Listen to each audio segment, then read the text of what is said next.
good day! Dito tayo ngayon sa isa na namang Untold Adventure. At ngayon local muna tayo, kaya nandito tayo ngayon sa Bacolod Silay Airport dahil tayo ay nasa probinsya ng Negros Occidental.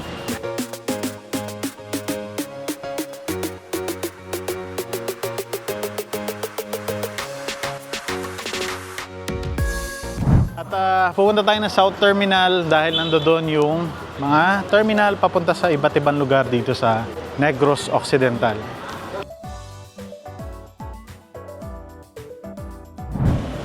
Dahil Untold PH tayo, so kailangan natin magpunta sa isang destinasyon na hindi kilala sa probinsyang ito.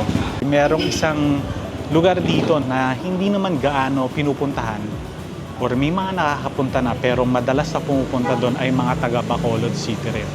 At pupuntahan natin siya sa Untold Adventure episode na to. Ano oras na ngayon ay 12:44. Nandito tayo ngayon sa may South Terminal sa may Bacolod City dahil sasakay tayo ng van. Okay, so ito yung van. Terminal Brian UV Transport going to San Carlos via DSB. After 2 hours ng biyahe from Bacolod City, dito na ako ngayon sa San Carlos City. It's 3:20. Umalis kami sa Bacolod 1. O ngayon, hindi pa dito sa San Carlos City yung destination ko, kundi sa may tatawid pa tayo ng isla. Kaya ngayon maghahanap ako ng tricycle.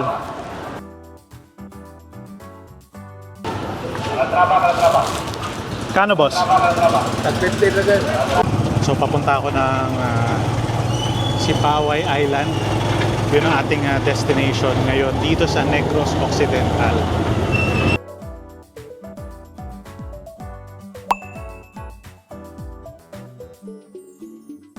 Pasipaway po. Apo. Wala kayo. Apo. Kano po? 40. So 20 isa.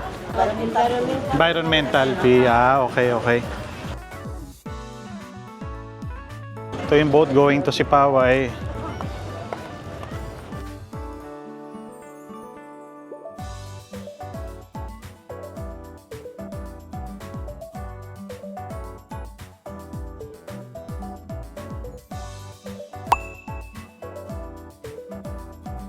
After mag-airplane, after mag-van, after mag-tricycle, after mag-boat, dito na ako nga sa Sipaway.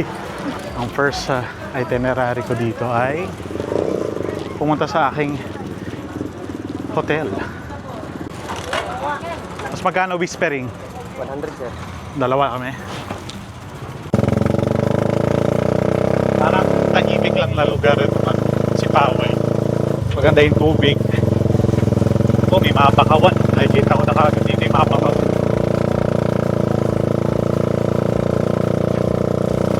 So, papunta ako ngayon sa Whispering Palm. Yun ang aking resort.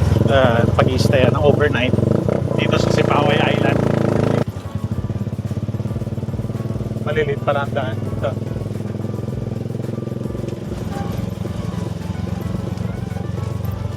Yung daan niya, kasya lang ang tricycle.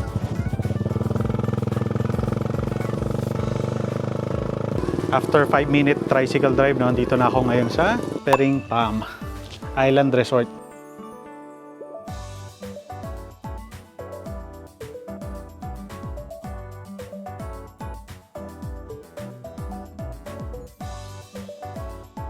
So mag-check-in muna ako.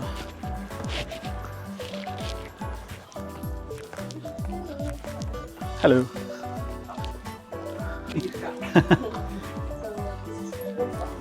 Okay. Here you have a free water, 1 gallon. And also here you have free hammock. Oh, Pwede niyo po okay. sabit dyan sa may kilid.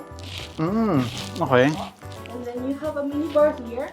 It's not free, same price as a restaurant. And also this one is Okay.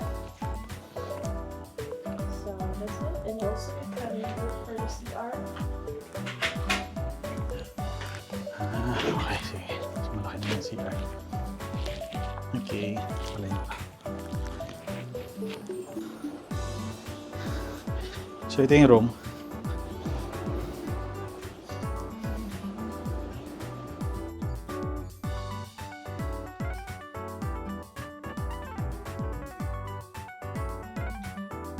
So nag-explore tayo ng loob ng Whispering Palm. Malinis siya, no? Maluwang. Walang mga masyadong tao, no? Dito sa isla ng Sipaway. Welcome to Sipaway. Para siyang exclusive resort. May mga kubo, tapos may mga bahay na sementado, duduyan, at may bakawan. So meron pa doon sa dulo, pupuntahan lang. Parang ano, no? Maganda din doon. Sige, puntahan natin.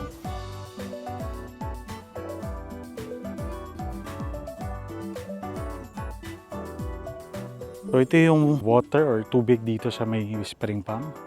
May mga nagsiswimming nga dito eh. Punta lang natin hanggang dulo doon. Although tatlo yung mga dulo nila, no? Meron doon. Then meron din doon. Actually maganda yun doon eh. Oh.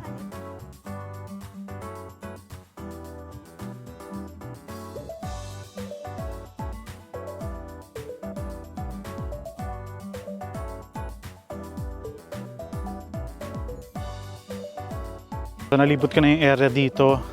Try natin pumunta sa ibang area ng Whispering Palm. So ina-explore natin yung kabilang dulo nitong Whispering Palm. Nakita natin na parang may edge din ang dulo. So pupuntahan natin siya.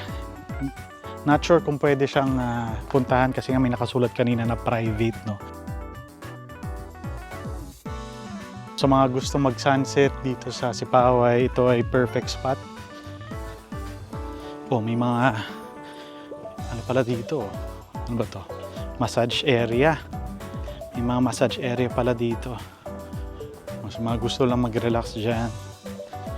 Oh. Tama. So meron din sila ditong massage pedicure area. No? Kung gusto nga naman mag-view, no? May view ka habang ikaw ay minamasahe.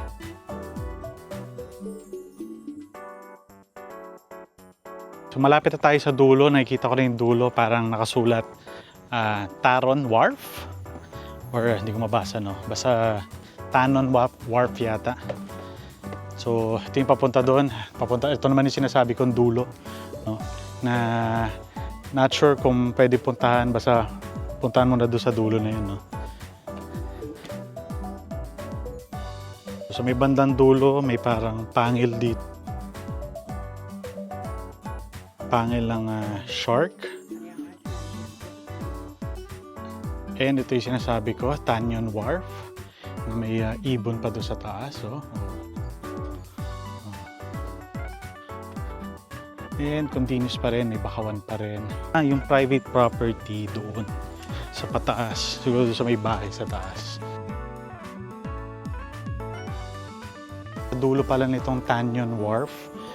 Ito pala yung mga pang magdadive. Tayo kanina galing sa area na yon.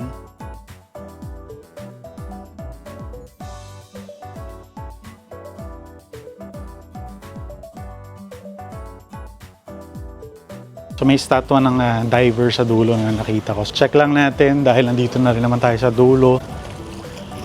Maganda yung weather dito sa Sipaway. Although kanina bumabiyahe kami from Bacolod to San Carlos, lang kami. Ito yung diver na statwa. Yan, no? May mga mangingisda dito. And malinis pa rin ang tubig, eh. Oh. Pwede pa rin na kayong maligo dito sa area na to at may mga isda. Ito yung itsura ng kabilang dulo ng Whispering Palm.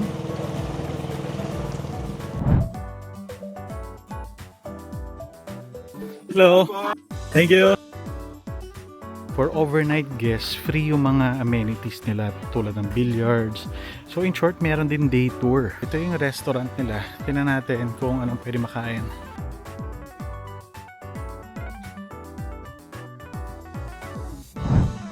Dinner time dito sa Whispering Palm. At ito yung food. Natapos ang araw natin dito sa si Paway sa pag-explore sa Whispering Palms.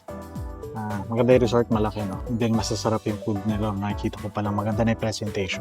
So, kain tayo.